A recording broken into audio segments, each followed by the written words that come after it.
तपश्रद्धे ये ही उपवसंती अरण्य शांता विद्वांसो भैक्षचर्याम चरन्ते, भिक्षाचर्या के ऊपर वो अपनी आजीविका चलाते हैं। सूर्य द्वारेण ते विरजा प्रयांति, तो वो सूर्य द्वार से विरजा मल जिनके नष्ट हो गए हैं वो प्रयांति वो गमन करते हैं। कहाँ? यत्र अमृतः स पुरुषो ही अव्य आत्मा। तो मुंडक उपनिषद में भी किसकी प्राप्ति बताई है? उस अविनाशी आत्मा ब्रह्म परमात्मा की प्राप्ति ही बताई है, न कि ब्रह्मलोक की। तो ये बताना चाह रहे हैं बादरी आचार्य, ये सब प्रमाण दे करके छांदोग्य उपनिषद, बृहदारण्यक, मुंडक उपनिषद, इस सब जगह उस परब्रह्म से मिलने का ही विधान किया गया है शास्त्र में, न कि कार्य ब्रह्मलोक का। अत्रपि स्पष्टमेव आरण्ये श्रद्धा तपः प्रभृति अनुष्ठायिनाम सूर्य द्वारेण अमृतम ब्रह्म प्रतिगमनम उक्तम। तो कह रहे हैं यहाँ पर भी मुंडक उपनिषद में भी स्पष्टमेव अरण्य श्रद्धा तप प्रभृति अनुष्ठायिनाम, जो अरण्य में जाकर के श्रद्धा तप पूर्वक जो अनुष्ठान करने वाले लोग हैं उनका सूर्य द्वारेण अमृतम ब्रह्म प्रतिगमनम उक्तम, सूर्य द्वार से उनकी अमृत या उस परब्रह्म की प्राप्ति ही यहाँ पर दिखाई गई है, ब्रह्मलोक की प्राप्ति नहीं दिखाई गई है। तो प्राप्तव्य ब्रह्म ही है, ये कह रहे हैं। यदेषा विशुद्ध गुण प्रतिपत्ति ही कार्य ब्रह्म प्राप्ते स्यात् तर्हि परब्रह्म प्राप्ते कीदृशी सा अन्य विधि प्रतिपत्ति ही। और कह रहे हैं कि यदि चलो हम अभ्युपगम से आपकी बात मान भी लें कि ये ब्रह्म गमयति का अर्थ क्या है? ब्रह्मलोक गमयति।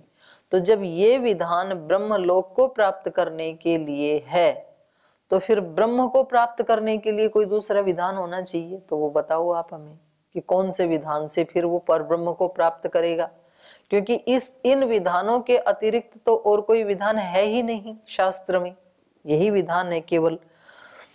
तो कह रहे हैं यद एषा विशुद्ध गुण प्रतिपत्ति ही, ये जो विशुद्ध गुण की प्रतिपत्ति कार्य ब्रह्म प्राप्त स्यात्, जो कार्य ब्रह्मलोक है उसकी प्राप्ति के लिए यदि ये सब है तर्हि, तो फिर परब्रह्म प्राप्ति कीदृशी सा अन्य विधि, तो फिर वो कौन सी दूसरी विधि और उसकी प्रतिपत्ति होगी वो आप हमें बताइए। न ही अन्य काचित श्रूयते, ऊ को बड़ा कर लीजिए, शास्त्र में अन्य कोई भी विधि नहीं सुनी जाती है।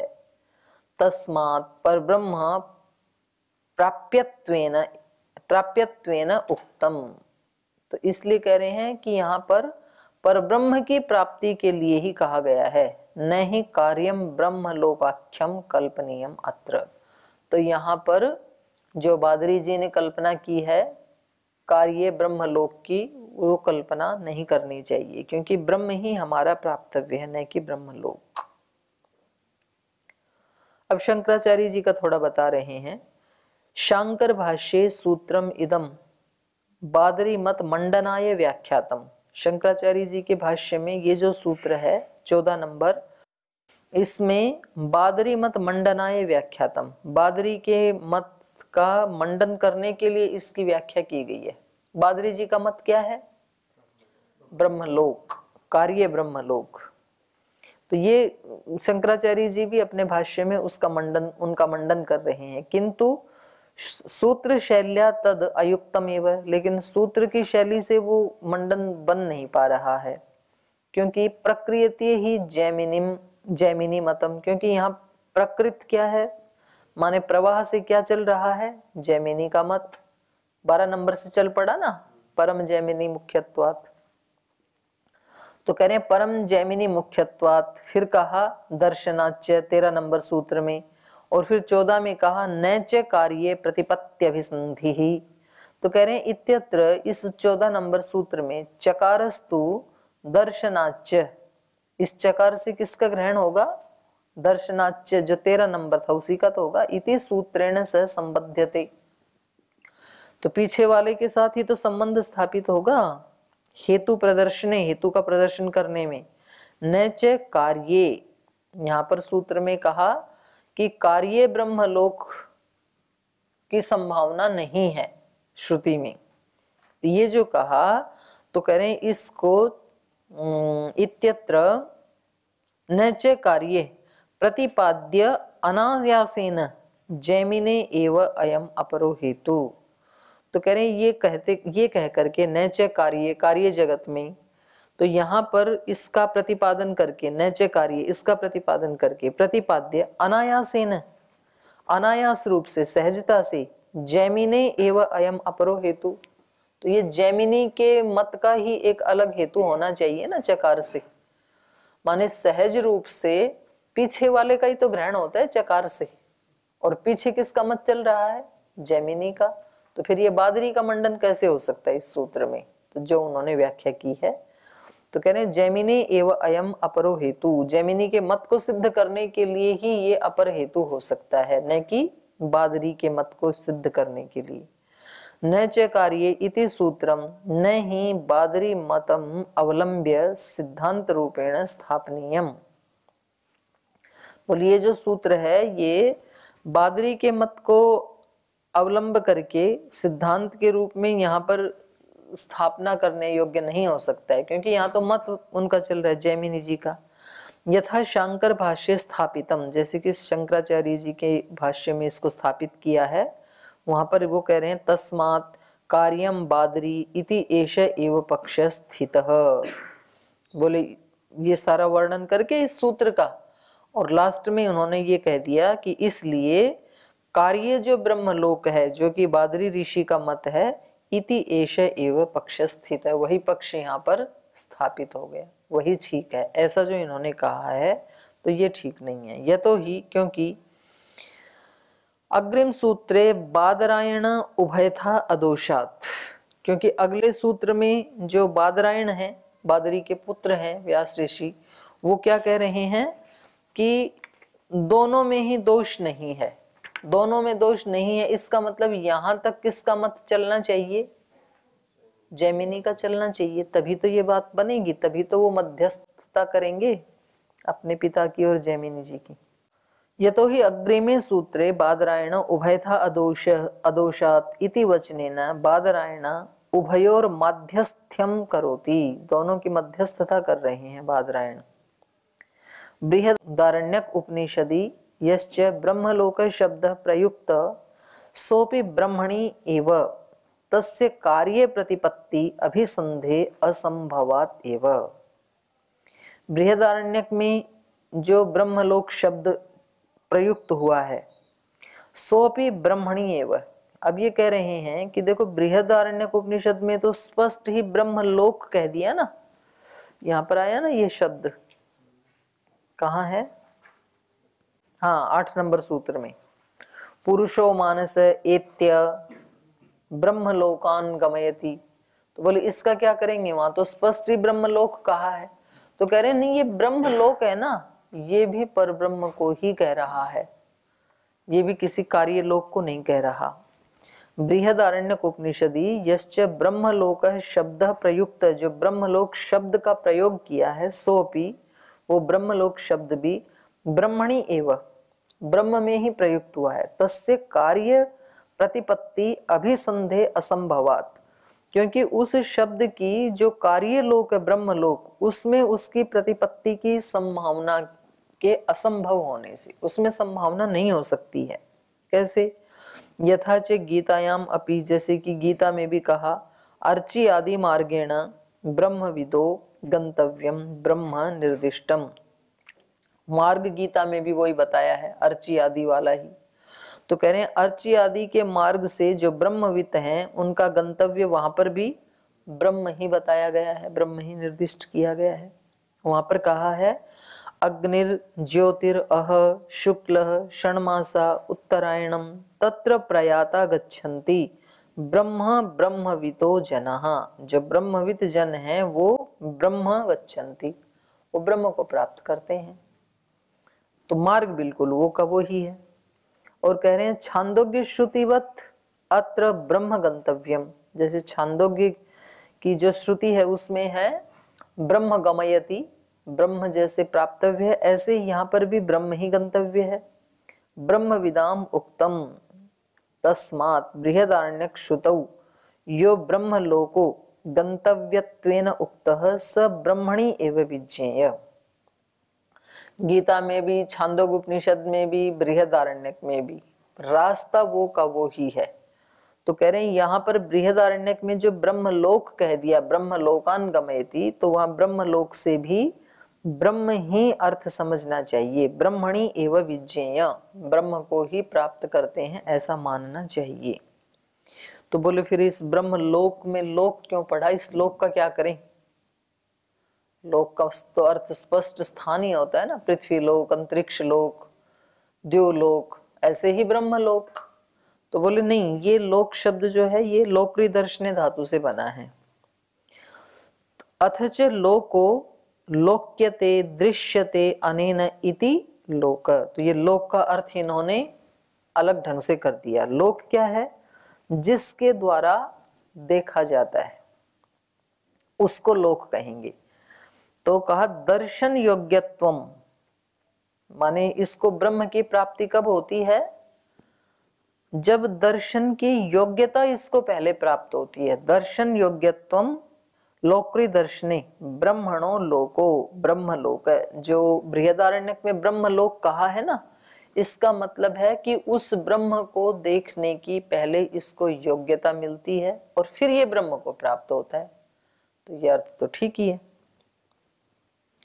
ब्रह्म दर्शन योग्यत्वम ब्रह्मणो लोको ब्रह्मलोकः, ब्रह्मलोक माने ब्रह्म दर्शन योग्यत्वम, ब्रह्म दर्शन अवस्थानम वा, या फिर ब्रह्मलोक, ब्रह्म को देखने की योग्यता को प्राप्त करके ब्रह्म दर्शन अवस्थानम, फिर उस ब्रह्म के दर्शन से ब्रह्म में ही वो अवस्थित हो जाता है। ब्रह्म दर्शनावस्थानम व बहुवचनम तु ब्रह्मणो गुणान, क्योंकि वहां पर ब्रह्म लोकान ऐसे कहा है ना, तो बोले बहुवचन जो है वो किसके लिए है? बहुवचनम तु ब्रह्मणो गुणान अनंत्यात्, अनंत योगात। बोले वहां ब्रह्म लोकान ऐसे क्यों कहा? तो बोले क्योंकि ब्रह्म के बहुत सारे गुण हैं, अनंत गुण हैं, तो उन अनंत गुणों को देखने की योग्यता, यह अर्थ होगा फिर वहां पर। ब्रह्मणः, ब्रह्म के गुण अनंत योगात अनुभूमि एव अनुभूमि वैविध्यात, उसकी अनुभव की जो भूमियां हैं उनका वैविध्य विज्ञेयम, माने चित्त में उस ईश्वर के, उस पर ब्रह्म के अनेक गुणों को जानने की सामर्थ्य या योग्यता जिसमें आ गई, वो फिर उस ब्रह्म को प्राप्त होता है। ये ब्रह्म लोक का अर्थ किया, क्योंकि अर्थ क्या बन रहा है? पहले ब्रह्म लोक को प्राप्त करता है फिर ब्रह्म को प्राप्त करता है। तो ब्रह्म लोक से क्या लें, ये प्रश्न आया ना, तो बोले ब्रह्म लोक से लेंगे ब्रह्म को देखने की योग्यता, उसके गुणों को जानने की योग्यता। तो पहले तो योग्यता ही आएगी, तभी तो उसको प्राप्त कर पाएगा। किसी भी वस्तु को प्राप्त करने की पहले तो पात्रता या योग्यता ही आती है, उसके बाद वो वस्तु प्राप्त होती है। यथा मुंडक श्रुतौ, जैसे मुंडक उपनिषद में कहा, वेदांत विज्ञान सुनिश्चितार्थः संन्यास योगात् यतयः शुद्ध सत्वा ते ब्रह्मलोकेषु परांत काले परामृता परिमुच्यन्ति सर्वे। वहां पर कहा जैसे वेदांत विज्ञान सुनिश्चितार्थ, जो वेदांत के विज्ञान को सुनिश्चित रूप से जो जानना चाहते हैं, संन्यास योगात, संन्यास योग के द्वारा, संन्यास्त होकर के, पहले सब चीजों का त्याग करके, संन्यास योगात यतयः शुद्ध सत्वाः, जो शुद्ध सत्व वाले यति हैं वो लोग उसको जानना चाहते हैं। ते ब्रह्मलोकेषु परांत काले, तो यहाँ पर भी ब्रह्मलोकेषु बहुवचन आया ना, ते ब्रह्मलोकेषु, ब्रह्मलोकों में, परांत काले, परामृता परिमुच्यन्ति सर्वे। यहाँ पर कह रहे हैं अथ ब्रह्मैव लोकः ब्रह्मलोक अपि भवति, ब्रह्मैव लोको, ब्रह्म और वही लोक, उसको कहा ब्रह्मलोक। तो ब्रह्म लोको अपि भवति तद यथा, जैसे कि कहा है इसमें कठोपनिषद में, सर्वे वेदा यत् पदम आमनन्ति तपांसि सर्वाणि च यद् वदन्ति यद् इच्छन्तो ब्रह्मचर्यं चरन्ति तत्ते पदम संग्रहेण ब्रवीमि ओम इति एतत्। और आगे कहा एतद् एव अक्षरम ब्रह्म एतद्धेव आलम्बनम श्रेष्ठम एतद् आलम्बनम परम एतद् आलम्बनम ज्ञात्वा ब्रह्मलोके महीयते। तो यहाँ भी ब्रह्मलोक कहा है। तो ब्रह्मलोक का मतलब यहाँ सब जगह क्या है, ब्रह्म ही है। उस ब्रह्म को प्राप्त करके ही ये महिमा को प्राप्त होता है। तो कह रहे हैं फिर बादरी जी के मत का क्या करेंगे। बादरी जी का मत है कि लोक, जैमिनी जी का मत है ब्रह्म। तो ये तो दो मत हो गए ना। तो कह रहे हैं अधुना बादरी जैमिनी मतयोः समन्वयम माध्यस्थम व करोति बादरायणः। तो बादरायण उनके दोनों के मत का समन्वय कर रहे हैं, माध्यस्थता कर रहे हैं। अप्रतीक कालांबना अप्रतीक आलंबनात् नयति इति बादरायण उभयथा दोषात् तत्क्रतुश्च। अप्रतीक आलंबनात्, अप्रतीक का आलंबन, ये तो पहले भी आया ना, नहीं प्रतीके स, पहले सूत्र आया था ना। कि वो प्रतीक अर्थात मूर्त रूप वाला नहीं हो सकता है ब्रह्म। किसी प्रतीक में, मूर्ति में उसकी उपासना नहीं की जा सकती है। तो यहां भी वही बात कह रहे हैं।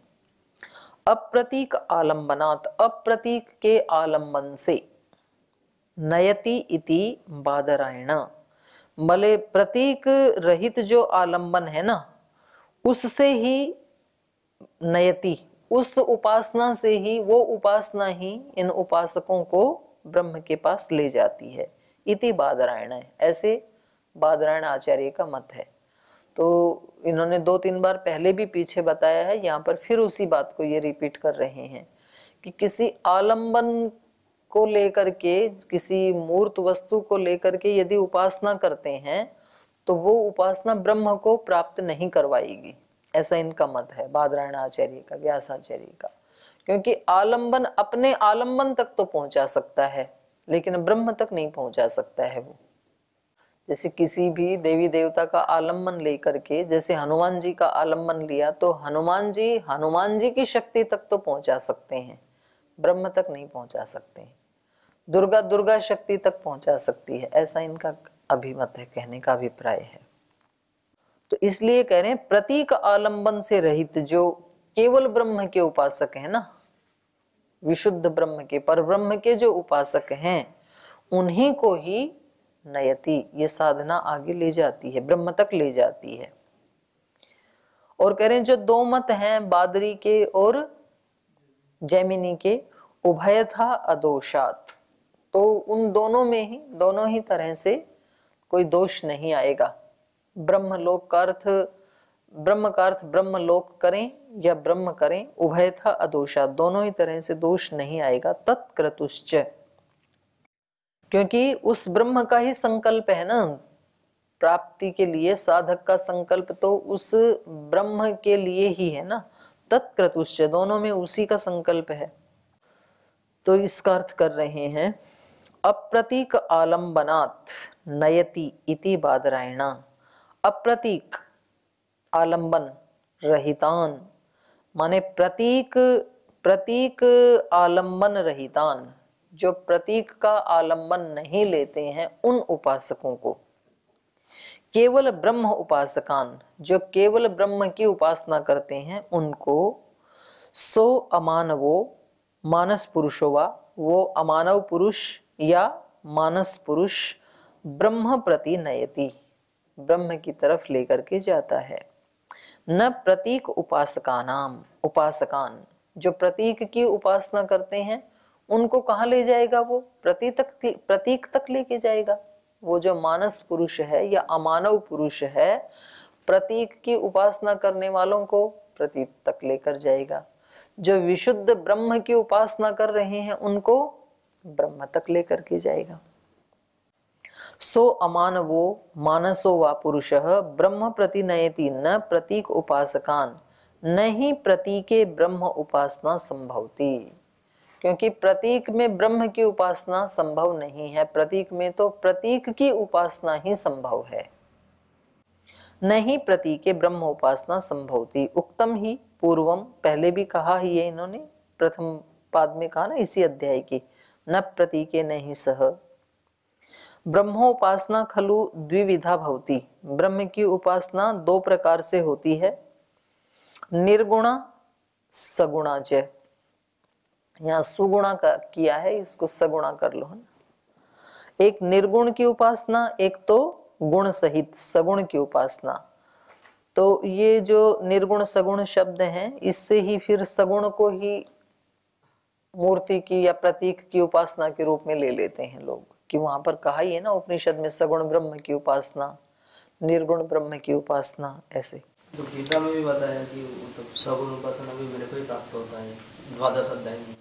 पर वो सगुण का अर्थ हमने अलग ले लिया ना, हमने सगुण का अर्थ ले लिया मूर्तिमान, और यहाँ ये अभी समझाएंगे हमें सगुण का मतलब है उसके गुणों को लेकर के, क्योंकि ये खुद ही बता रहे हैं, पहले इसको पढ़ लीजिए। तो सगुण निर्गुण में कैसे क्या कह रहे हैं ये, निर्गुणा सगुणा च तत्र ब्रह्मणि तद भिन्नानाम वस्तूनाम गुण राहित्येन, माने तद भिन्नानाम माने ब्रह्म भिन्नानाम वस्तूनाम, ब्रह्म से भिन्न जो वस्तुएं हैं और उन वस्तुओं के जो गुण हैं, उन गुणों से जो रहितता है, तो उसको तो कहेंगे निर्गुण ब्रह्म उपासना। जैसे अकायम, अव्रणम, अशब्दम, अस्पर्शम, अरूपम, अव्ययम,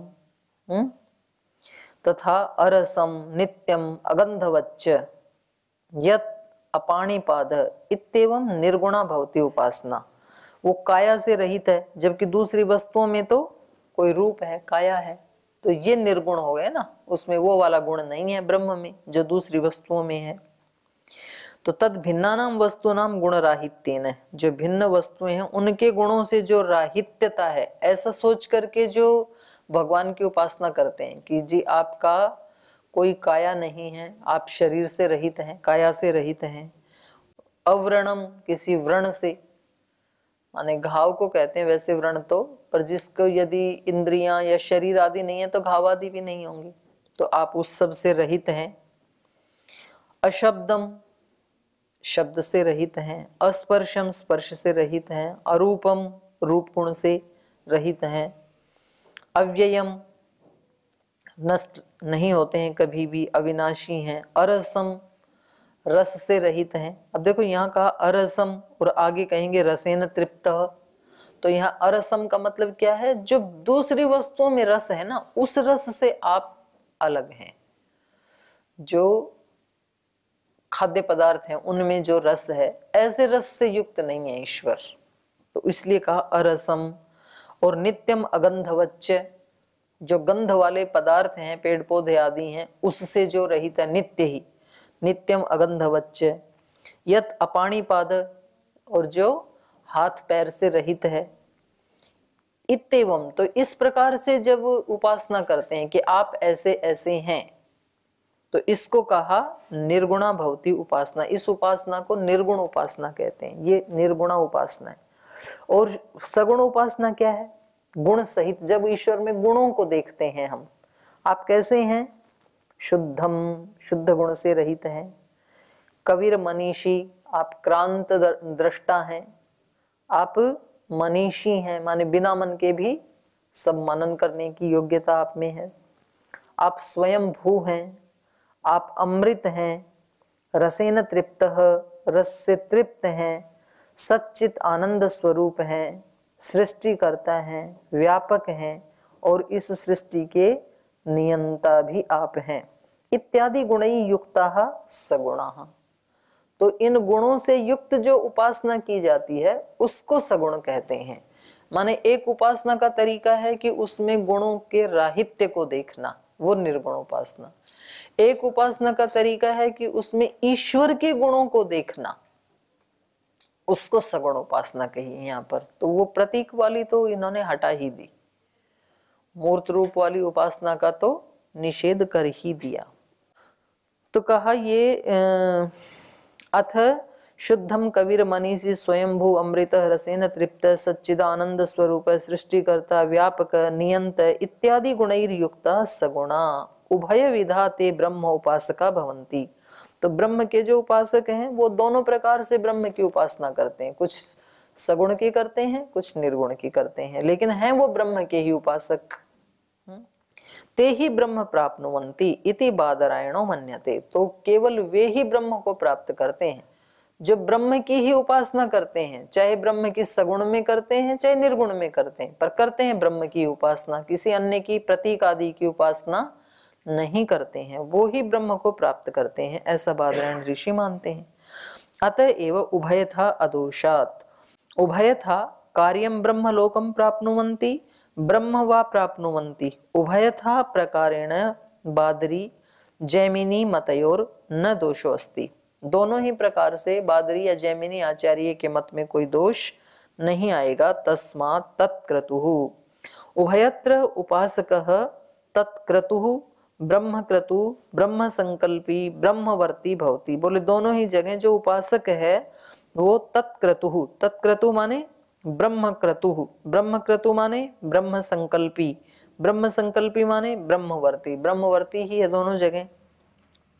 ब्रह्म लोक का मतलब क्या है? ब्रह्म दर्शन भूमि, ब्रह्म के दर्शन की पात्रता, ब्रह्म दर्शन योग्यत्वम कार्यम उच्यते तत्पूर्वम प्राप्यते पुनश्च अनंतरम परब्रह्म परब्रह्म भी प्राप्नोति। बोले उसको ब्रह्मलोक या कार्यलोक का मतलब क्या है? पहले ब्रह्म दर्शन की योग्यता को प्राप्त करता है और उसके बाद ब्रह्म को भी प्राप्त कर लेता है। तथा च उत्तम, जैसे कि कहा पिछले सूत्र में, कार्यात्यये, उस कार्य का अतिक्रमण करके, कार्य ब्रह्मलोक है उसका अतिक्रमण करके, तद अध्यक्षेण सह, उसका जो अध्यक्ष अर्थात जो सूक्ष्म शरीर यहाँ बताए इन्होंने, अमानव पुरुष या मानस पुरुष, उसके साथ अतः परम अभिधानात् ते ब्रह्म उपासकाः पूर्वं ब्रह्म दर्शन योग्यत्वं ब्रह्म दर्शन भूमिं वा प्राप्नुवन्ति तदनन्तरं तादात्म्येन ब्रह्म अनुभवन्ति इति उभयो कथनम निर्दोषम। दोनों ही कथन निर्दोष हैं। विशेषम च दर्शयति, श्रुति खलु विशेषम च दर्शयति विशेषेण स्पष्टयति ब्रह्म वा ब्रह्मलोको वा उभयम एकम एव इति मंतव्यम। यत् छांदोग्य श्रुतौ ये च इमे अरण्ये श्रद्धा तप इति उपासते ते अर्चिसम अभिसंभवन्ति स पुरुषो अमानव स ब्रह्म गमयति इति ब्रह्म शब्देन तथा बृहदारण्यक श्रुतौ च ते य एवं एतद् विदु ये च अमी अरण्ये श्रद्धा सत्यम उपासते ते अर्चिः अभिसंभवन्ति पुरुषो मानसः एत्य ब्रह्मलोकान् गमयति इति ब्रह्मलोक शब्देन निर्दिशति। अत्र उभयत्र समानम एव उपासना विधानम मार्गश्च समान तस्य समानेन एव फलम अपि भवितव्यम एव। तो इन दोनों ही वाक्यों में उपासना समान है, उपासना का विधान समान है, मार्ग भी समान है, तो फिर फल भी समान ही होना चाहिए। तो दोनों का फल क्या होगा? ब्रह्म ही होगा। तो दोनों में कोई भेद नहीं है। तो यहाँ पर हम इस तृतीय पाद को विराम देते हैं।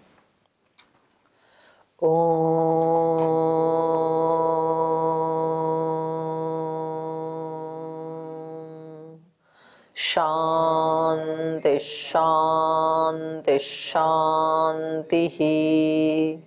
श्री गुरुभ्यो नमः।